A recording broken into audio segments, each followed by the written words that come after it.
Hadirin yang saya cintai, mungkin kiranya yang dapat saya sampaikan, jikalau berkenan di hati ikhwan fillah sekalian, saya mohon maaf. Kepada Tuhan saya mohon ampun. Wassalamualaikum warahmatullahi wabarakatuh. Tertanda tangan Ketua DWPP IPNI Provinsi Sumatera Selatan, Juanda. Terima kasih. Bapak-bapak dan ibu-ibu jamaah Majelis Zikir Akbar Kota Palembang dan Ogan Ilir yang dimuliakan Allah. Kalau tadi kita telah mendengarkan tentang legalitas di pengajian ini dan juga arahan ataupun sambutan dari Bapak Ketua Dewan DPRD Kota Palembang, dan sekarang akan kita dengarkan apa tentang pengajian perkumpulan pengajian ilmu tasawuf Tarekat Naqsabandiyah ini, dan juga kita akan dengarkan penjelasan apa itu tentang Thariqah.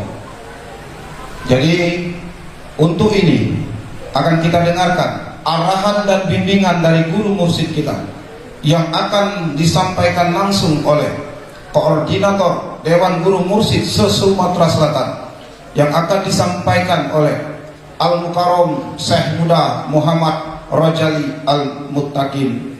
Waktu dan tempatnya kami persilakan.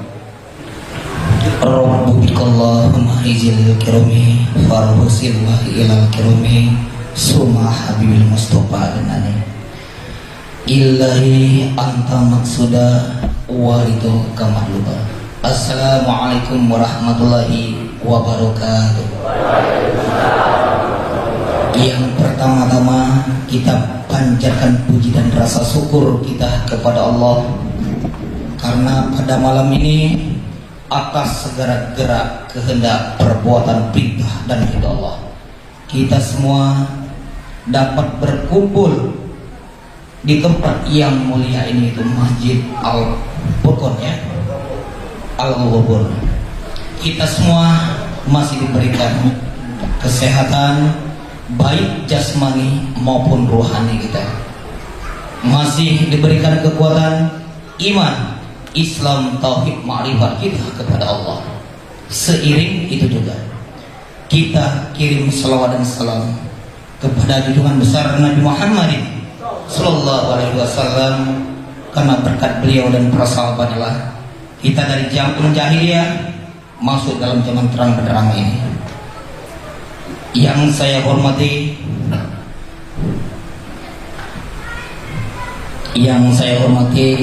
Bapak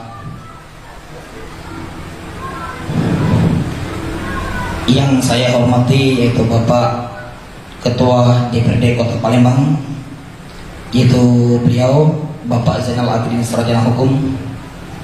Yang saya hormati undangan yang pertama Bapak Camat Kertapati yang mewakili, yang terhormat yang diundang juga Bapak Dandramil atau mungkin yang mewakili, kemudian Bapak Kapolsek juga diundang juga yang mewakili kemungkinan, Bapak Kepala Goa Kertapati, Ketua UMI Kecamatan Kertapati, dan Bapak Lurah Karya Jaya atau yang mewakili ya. Jadi yang tadi bisa saya sebutkan satu persatu, saudara Bilagu, Dewan Guru, para ikhwan suruh Ikhwan Thariqah, para undangan sekalian, jemaah Majelis Zikir atau Zikir Akbar wilayah Kecamatan Kertapati ya. Ya alhamdulillah tadi diawali dengan sambutan dari Bapak kita, Bapak DPRD Kota Palembang, yang beliau sangat mensupport ya pengajian kita ini. Itu pengajian ilmu tasawuf Tarekat Naqsabandiyah Indonesia asuhan Buya Syekh Muhammad Rasulullah. Kemudian tadi berikutnya ditambah lagi dengan sambutan daripada Ketua DPW Provinsi Sumatera Selatan yang diwakili oleh Bapak Biro Hukum, yang tadi sudah menyampaikan tentang legalitas daripada pengajian kita. Jadi baiklah, tadi pemandu acara atau MC sudah mengarah-ngarahkan tadi ya mengarah-ngarahkan untuk menjelaskan tentang apa itu Thariqah ya, agar saudara-saudara sekalian yang belum paham mungkin ya, terutama masyarakat sekitar, itu pengajian apa? Oh, jadi namanya pengajian ilmu tasyawuf Thariqah Naqsyabandiyah Indonesia. Itu nama asuhan Buya Syekh Muhammad Rasyafandi yang di-SK-kan langsung oleh Menteri Agama, Menteri Hukum, Hak dan Asasi Manusia, Menkumham. Ya. Kemudian kami berdiri di sini sebagai koordinator Dewan Guru Sumatera Selatan. Bidang kami yaitu di pengajiannya. Jadi saya akan menjelaskan sedikit tentang apa itu thariqah. Thariqah itu diambil dari bahasa Arab. Di surah Al-Jin ayat 16, wa anlau istiqomah ala thariqati la asqaidu man hadaka, kata Allah. Yang artinya, dan apabila kamu istiqomah di atas thariqahku, jalanku, kata Allah, maka ku curah. Jadi thariqah itu bahasa Arab artinya jalan. Jalan apa? Jalan seorang hamba untuk mendekatkan dirinya kepada Allah. Ya. Jadi thariqah itu jalan. Jalan apa? Jalan seorang hamba untuk mendekatkan dirinya kepada Allah. Ya. Bagaimana caranya? Caranya adalah dengan kita mengenal kepada diri kita. Ya, dalam suatu hadis disebutkan man arafa nafsahu faqad arafa rabbah. Ya, mengenal diri kita ada dua. Yang sering kita lapaskan, sering kita ucapkan pada waktu lebaran sambil bersalam-salaman. Apa yang kita ucap? Minal aidin wal faizin. Mohon maaf lahir batin. Diri kita ada dua, ada lahir, ada batin. Yang jasmani disebut dengan lahiriah, yang batin disebut dengan ruhani. Ada jasmani, ada ruhani, atau ada lahir, ada batin. Itulah diri kita, ada dua unsurnya. Nah, jadi thariqah itu jalan. Jalan apa? Jalan seorang hamba untuk mendekatkan diri kepada Allah agar mati nanti bisa kembali kepada Allah. Yang Allah jelaskan di surat Al-Baqarah 156. Apa bunyinya? Inna lillahi wa inna ilaihi rajiun. Yang berasal dari Allah akan kembali kepada Allah. Yang berasal dari Allah yang mana diri kita? Tadi kan ada dua, ada jasmani, ada ruhani. Ya, yang berasal dari Allah inilah yang harus ada jalan mendekatkan diri kepada Allah agar bisa kembali kepada Allah. Itu yang dipelajari. Bagaimana jalannya? Jalannya bagaimana? Ini yang Allah jelaskan di surah Al-A'raf ayat 205. Fazkuru rabbaka fi nafsika. Diperintah diri tadi berkekalan serta berzikir kepada Allah. Jangan lupa dan lalai lagi ingat kita kepada Allah. Waktu kapan? Fa idza qadaitum faskurullah. Ya mawadaqu dawala junubikum, kata Allah. Di saat kamu berdiri, di saat kamu duduk, di saat kamu berbaring, diperintah kita senantiasa hati kita berkekalan berzikir ingat kepada Allah sesuai janji kita waktu di alam barah, di alam arwah. Ala astaghfirukum qalu bala sahirna, kata Allah. Al-A'raf 172. Jadi berdasarkan dalil-dalil tersebut, yang inna lillahi wa inna ilaihi rajiun itu bisa kita implementasikan, bisa kita realisasikan sesuai dengan petunjuk-petunjuk yang tertulis dalam Al-Quran dan hadis. Masih ingat Al-Baqarah 156 tadi? Inna lillahi wa inna ilaihi rajiun. Yang berasal dari Allah, yang itu juga harus kembali kepada Allah. Kembali itu bahasa Arab, bahasa Indonesia ya. Bahasa lainnya pulang, bahasa lainnya balik, bahasa Jawanya mulai, wangsul, apalagi kondur. Kan? Yang orang Jawa pasti tahu nih. Nah, jalan kembali ini, jalan pulang ini, ya, ini yang akan dipelajari, ini yang diamalkan oleh murid-murid sekalian. Mana jalannya? Ini dengan senantiasa hati, ya, berkekalan berzikir kepada Allah seperti yang Allah perintahkan di Al-A'raf ayat 205. Fazkuru rabbaka fi nafsika. Diperintah kalbu kita senantiasa berkekalan berzikir ingat kepada Allah di saat diri kita berdiri, berbaring, duduk. An-Nisa 103, Ali Imran 191.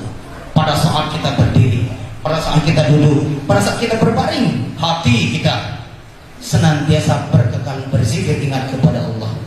Apabila sudah ingat kepada yang memerintah, apabila sudah ingat kepada yang melarang, maka perintahnya akan terlaksana, larangannya tidak akan terlanggar. Kenapa? Karena sudah ingat yang melarang, sudah ingat kepada yang memerintah. Yang jadi masalah ini tidak ingat yang merintah, tidak ingat yang melarang. Betul tidak, Bu? Pak? Lupa. Dan kalau kata Pak DPR kan laju kalau haram halal hantam kan itu. Makanya itu ya, kita semua murid-murid maupun yang belum belajar, inilah yang kami pelajari di dalam pengajian ilmu tasawuf Thariqah Naqsabandi ini. Di bawah asuhan Buya Syekh Mursyid Pandi, kami mengamalkan yaitu Al-Quran dan hadis. Kemudian kami ya mengimplementasikan sholat yang kita sering perdebatkan tentang sholat khusyuk sesuai dengan versi dan pemahaman pola pikir masing-masing tentang kalimat khusyuk. Padahal dalam Al-Quran sudah ada petunjuk di surat ya At-Taha 14. Wa aqimis sholata li dzikri. Dirikan sholat li dzikri, ingat Allah. Jangan ingat jemuran, Bu. Waktu sholat jangan ingat komper, ya, lidah berbaca, badan ruku sujud, kauli dan pilih diucapkan. Allah berkata lidah, ruku sujud sembah Allah, tapi hati kita lalai dan lupa ingat kepada Allah. Maka berdasarkan firman ini kita diperintah pada waktu sholat harus ingat Allah. Pertanyaan Pak, pertanyaan Bu, bagaimana pada waktu sholat ingat Allah? Inilah yang dipelajari oleh murid-murid agar pada waktu sholat ya hatinya khusyuk ingat kepada Allah ya. Nah itu salah satu ya. Kemudian setelah sholat murid-murid sesuai firman sesuai dalam satu hadis Rasulullah jelaskan Abdul Zikri fa'lam annahu la ilaha illallah. Kata Rasulullah, seabdul zikir la ilaha illallah. Bukan zikir yang tidak abdul, tapi abdul di antara yang terabdul. Karena ini zikir derajatnya lebih tinggi dari zikir-zikir lain. Kenapa? Mentauhidkan Allah. Kan itu. Karena mentauhidkan Allah. Itu zikir yang bagaimana? Zikir yang diijazahkan. Makanya murid-murid harus berhadap kepada guru karena akan diijazahkan zikirnya. Kenapa diijazahkan? Karena sudah perintah Allah. Dalam satu hadis saya jelaskan, lakimu mautaku la ilaha illallah. Ajarkan kata Rasulullah kalimat la ilaha illallah kepada orang yang akan mati. Kalimat akan mati ini yang banyak salah pemahaman, pengimplementasian. Orang di alam sakaraat mau diajar, cocok tidak? Kita manusia punya 7 sifat ma'ani Allah Ta'ala dipinjamkan kepada hamba. Kodrat, iradat, sama basar, kalam, hayat, dan ilmu. Pada waktu alam sakaraat maut 5 Tuhan cabut. Kodrat, iradat, kehendak, kekuatan Tuhan cabut. Makanya pada waktu di alam sakarat maut kita terbujur kaku seperti batang pisang. Kenapa? Karena kodrat iradat suatu Tuhan cabut. Tinggal apa lagi?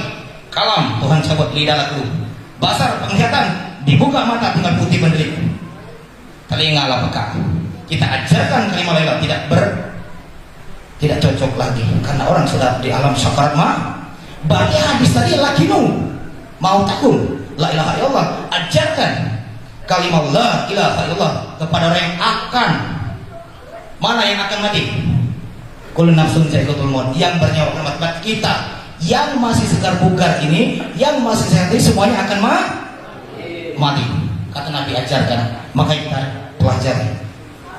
Bagaimana pelajarnya? Wahai Pak Guru, bagaimana pelajarnya? Itu yang diambil atau yang diijazahkan kepada murid-murid ya.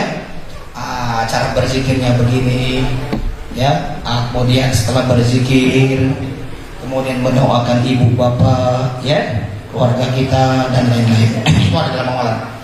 Jadi kembali kepada materi kita, thariqah itu bahasa Arab yang artinya jalan ya. Di surah Al-Jin ayat 16 sudah Allah jelaskan, wa an law istiqomah ala thariqati la asbaita man hadaka, kata Allah. Dan apabila kamu istiqomah di atas jalanku, thariqati jalanku, kata Allah, maka kecuali dengan rezeki yang berlimpah. Jadi diperintah mencari jalan. Mana ayatnya? Di surah Al-Maidah 35. Di surah Al-Maidah 35 Allah berfirman, ya di sini Allah menjelaskan, ya ayyuhalladzina amanu, hai orang-orang yang beriman, kata Allah, ittaqullah, bertakwalah kepada Allah, waftahu ilaihil wasilata, dan carilah jalan wasilah untuk mendekatkan diri kepada Allah. Berarti mencari jalan itu perintah Allah. Atau jalan itu kan bahasa Indonesia. Kalau bahasa Arab toriko. Berarti bertoriko itu perintah Allah. Fakta ayat ini Al-Maidah ayat 35. Ya ayyuhalladzina amanu, hai orang-orang yang beriman, ittaqullah, bertakwalah kepada Allah, waftahu ilahil wasilah, dan carilah jalan. Sedangkan toriko tadi kan bahasa Arab artinya berarti Allah memerintahkan jalan. Memerintahkan mencari jalan. Jalan apa? Jalan mendekatkan diri kepada Allah agar mati nanti bisa kembali kepada Allah. Itu yang dikatakan mati mendapat rahmat. Karena mati itu ada dua ya. Yang pertama mati mendapat rahmatullah, yang kedua mati mendapat laknatullah. Mana yang mati mendapat rahmatullah? Yang matinya kembali kepada Allah. Yang laknatullah, yang matinya mampir dulu, belum langsung kembali pada Allah. Ya gitu. Nah, tinggal kita memilih ya mau yang mana. Ya, itu hak kita mau yang mana. Silakan ya. Yang dipanggil atau yang mampir dulu. Ya ayat Tuhan nafsul bermain irji'i ila rabbika wa tamarri. Hai hamba yang suci, kembalilah engkau kepadaku. Itu dasar ayatnya. Nah, kita harus mengimplementasikan panggilan itu agar bisa inna lillahi wa inna ilaihi yang berasal dari Allah tadi kembali kepada Allah. Ibu-ibu mau kembali pada Allah matinya? Mau banyak-banyak zikir, Bu ya. Banyak-banyak zikir ya. Setelah selesai sholat fardu atau sholat sunnah, berzikir. Yang pertama istighfar seperti tadi. Ya, istighfar itu adalah itu karena kita seorang hamba tidak lepas namanya lupa, lalai, hilaf dan salah. Makna dan istighfar itu adalah bertobat diri kita dari segala kehilapan kita, dari segala kelalaian kita, dari segala kesalahan kita. Kemudian disambung dengan wirid. Wirid adalah pengantar zikir. Maka baru berzikir la ilaha illallah. Jadi itulah toriko ya. Toriko artinya jalan. Jadi monggo ya bagi masyarakat seputaran gereja ini yang mau ya bertoriko atau belajar toriko, silakan hubungi ketua-ketua majelis di sini. Nanti dia akan sampaikan kepada dewan guru, akan diijazahkan zikir, akan ditampilkan zikir lahir, akan diijazahkan zikir kolbunya. Kan itu ya. Kemudian Bapak Dewan, kemudian tamu undangan yang lain mungkin agak kaget ini. Ini kawan-kawan ini ada yang pakai apa namanya? Sal, kalau bahasanya sal ini Pak Dewan. Itu ya, bukan jilbab tapi sal ya. Nah, ini kawan-kawan ini yang mereka sudah melaksanakan pelatihan, Pak. Yaitu pelatihan di dalam suatu gedung namanya suluk. Suluk ya. Jadi setelah bertoriko cari jalan, suluk itu menempuh jalan. Ya, menempuh jalan. Pas suluknya subulan robiki zululan kata Allah. Dan tempuhlah jalan kata Allah. Ya, untuk menuju kepada Allah yang dimudahkan. Jadi kalau kalimat dimudahkan ada dipersulit. Jadi makanya itu setelah kita berteko, ini kawan-kawan yang sudah pakai sal, jangan kaget ya. Ibarat kita belajar ilmu bela diri, perkeluaran Pak Dewan, itu ada sabuk apa namanya? Hanya sekedar tanda ya. Ada sabuk hitam, ada sabuk apa lagi? Putih ya, merah mungkin. Itu. Jadi ini tanda bahwa kawan-kawan kita itu sudah melaksanakan pelatihan. Ya, melaksanakan suluk. Suluk itu ya perintah Allah dalam Al-Quran di surah An-Nahl 69 di pertengahan ayat apa kata Allah? Fasluki subulan rabbiki zululan kata Allah, dan tempuhlah jalan. Makanya mereka itu diberikan sal ini. Kemudian secara tertulis mereka diberikan ijazah ya, sudah menamakan 17 mata pelajaran dalam Toriko Naksabandi asuhan Buya Syekh Muhammad As-Safandi. Kembali kepada toriko tadi, apabila hati sudah berkekalan zikir kepada Allah, tidak lagi terbit niat untuk berbuat dosa ya, karena alat untuk mensucikan dari sifat-sifat masmumah, maka tidak lagi terbit niat untuk berbuat dosa. Maka secara tidak langsung ya, kita yang sudah belajar toriko ini membantu pemerintah untuk mengurangi kejahatan, tapi tidak berperang seperti Pak Polisi. Itu tugas mereka. Kita memerangi kejahatan dalam lubuk hati yang Allah jelaskan di alam Al-Quran Al-Baqarah 10. Jadi lebih maradun. Dalam hati manusia ada penyakit kata Allah.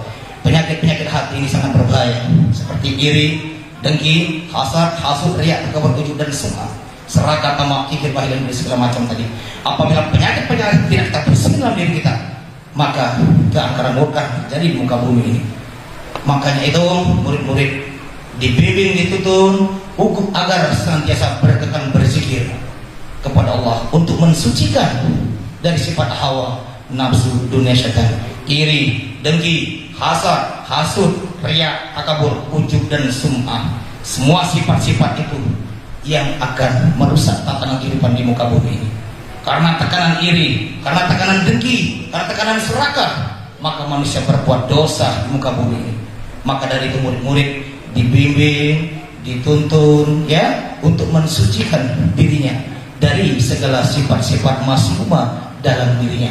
Bukan merasa suci, ya beda. Di surat As-Sam istilah kalau jelaskan, celakalah orang-orang yang kotor hati dan jiwanya. Apabila Allah katakan celaka berarti ya neraka. Kenapa? Hatinya kotor, hatinya berpenyakit. Makanya surat As-Sam Allah perintahkan, beruntunglah orang-orang yang mensucikan. Bukan suci, mensucikan. Artinya diri kita merasa kotor. Kita merasa kotor. Beruntunglah kata Allah orang yang mensucikan hati atau jiwanya. Justru kita bertarekat ini, justru kita bertasyuk ini karena kita merasa diri kita kotor, karena merasa diri kita penuh dengan dosa. Makanya kita belajar mengambil ilmunya agar dapat membersihkan sifat-sifat masmumah dalam diri kita agar menjadi lebih baik.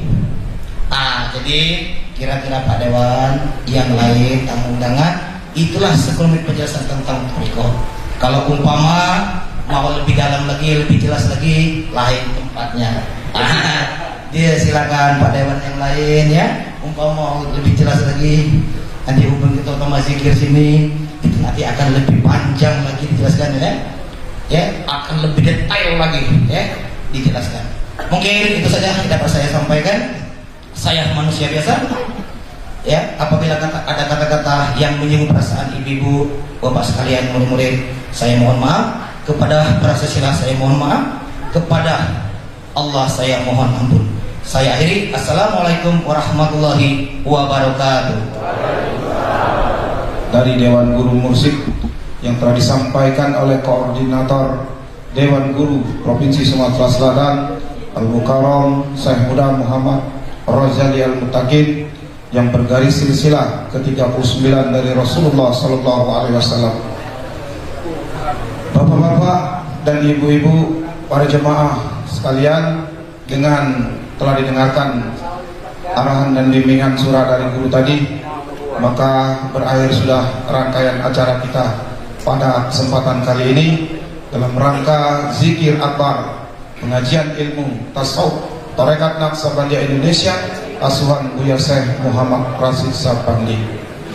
Saya selaku pembawa acara, mungkin di sana sini banyak keliruan dan kehilapan, baik dari perkataan, sikap, tingkah laku dan perbuatan yang kurang berkenan, terlebih kepada Dewan Guru, para tamu undangan. Saya memohon maaf yang sedalam-dalamnya. Pada para silsilah saya memohon maaf, dan kepada Allah sama-sama kita memohon ampun. Marilah dengan sama-sama kita berkekalan hati kepada Allah. Sebagai wujud syukur kita kepada Allah, kita akhiri acara malam hari ini dengan sama-sama kita melapaskan hamdalah. Alhamdulillahirabbil alamin. Billahi taufiq wal hidayah. Wassalamualaikum warahmatullahi wabarakatuh. Oke.